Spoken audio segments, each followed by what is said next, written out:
Devotional Siva viewers அனைவருக்கும் வணக்கம். அறிவியலும் தொழில்நுட்பமும் மனிதனை ஆளுகின்ற இந்த காலகட்டத்தில் இன்றளவும் பக்தி என்ற ஒன்று மாறாமல் தான் இருக்கின்றன.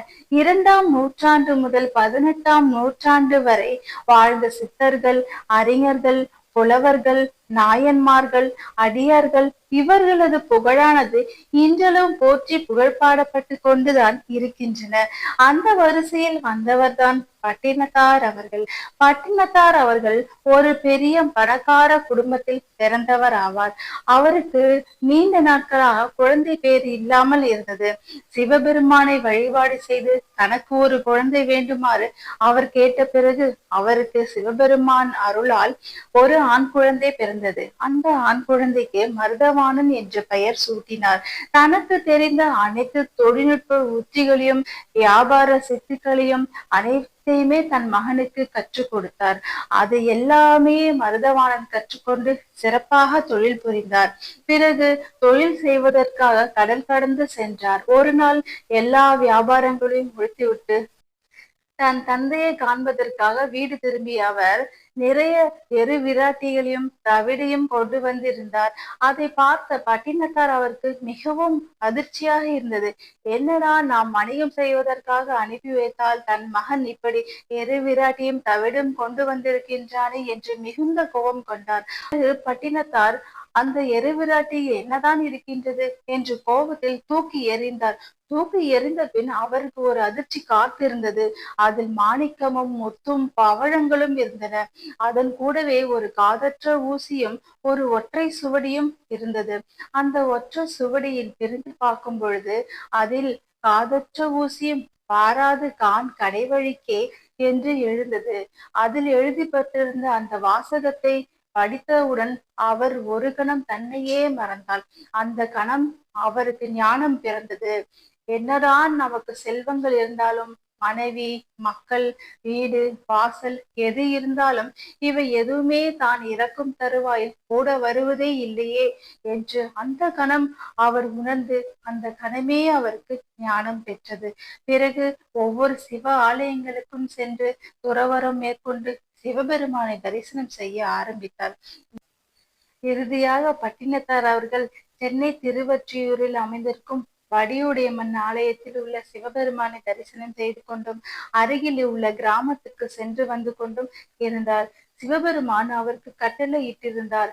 அங்கே அருகில் இருக்கும் பேன் கரும்பானது உனக்கு என்னைக்கு இனிக்கின்றதோ அன்றுதான் உனக்கு முக்தி கிடைக்கும் என்று சிவபெருமான் கட்டளை போட்டிருந்த காரணத்தால் அவர் கிராமத்துக்கும் சிவாலயத்துக்கும் அந்த வடிவுடையம்மன் கோயிலுக்கும் சென்றும் போய் வந்து கொண்டிருந்தார். ஒரு நாள் குழந்தைகள் அனைவரும் கூடையை வைத்து விளையாடி கொண்டிருந்தார்கள். அப்பொழுது என்ன ஆயிற்று, அவர் அந்த கரும்பை கடிக்கும் பொழுது அந்த பேயன் கருமானது இனிக்க ஆரம்பித்து விட்டது.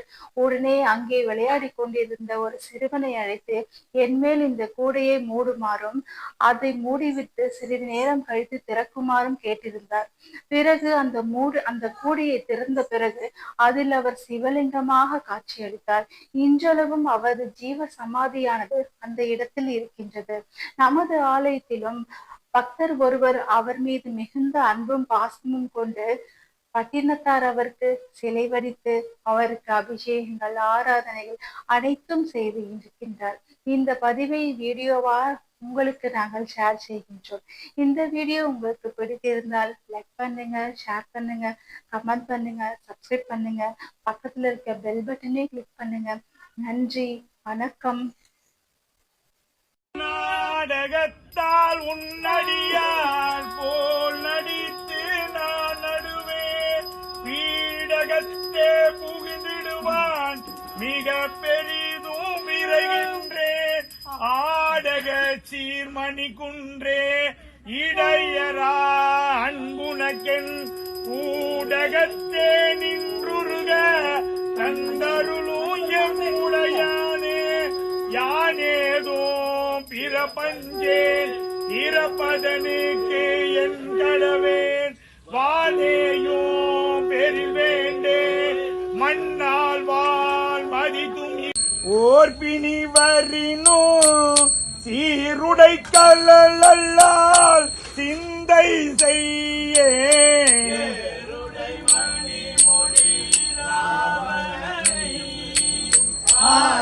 ஆரிடப்படவரை அடர்ந்தவனே எமையாளுமாறு நிலையிலரே நீரு சுந்தரமாவது நீரு துதிக்க வேதத்துள்ளது நீரு வெந்துய தீர்ப்பது நீரு போதம் தருவது நீரு உண்மை தவிர்ப்பது நீரு ஓத தகுவது நீரு உண்மையில் உள்ளது நீரு சீத புனல்வயல் சூழ்ந்த ஆலவாயான் திருநீரே முத்தி தருவது நீரு முனிவர் அணிவது நீரு சத்தியமாவது நீரு தக்கோர் புகழ்வது நீரு பக்தி தருவது நீரு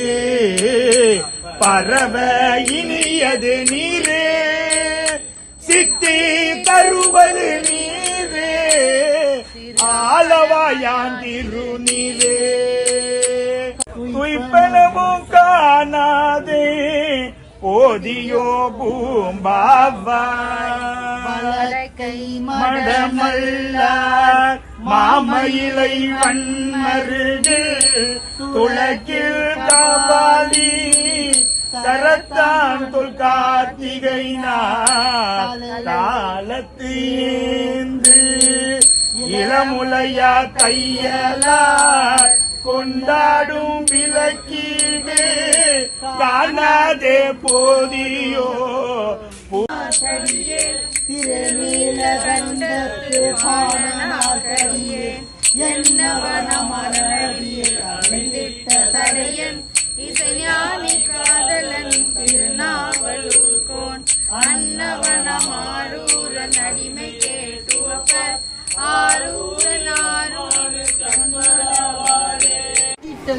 காணாதே போதியோ பூம்பாவாய் கொள்ளை இரும் பிறவி சூழும் வாயுமை பங்கன் திரு ஆலவாயான் திருநீரே ஆற்றல் அடல் விடையேறோ ஆழவாயான் திருநீற்றை போற்றி நின்று நீலாவோ பூசுர ஞான சம்பந்தன் நீரிரு திங்களில் பேரிருள் பிழைக்கும்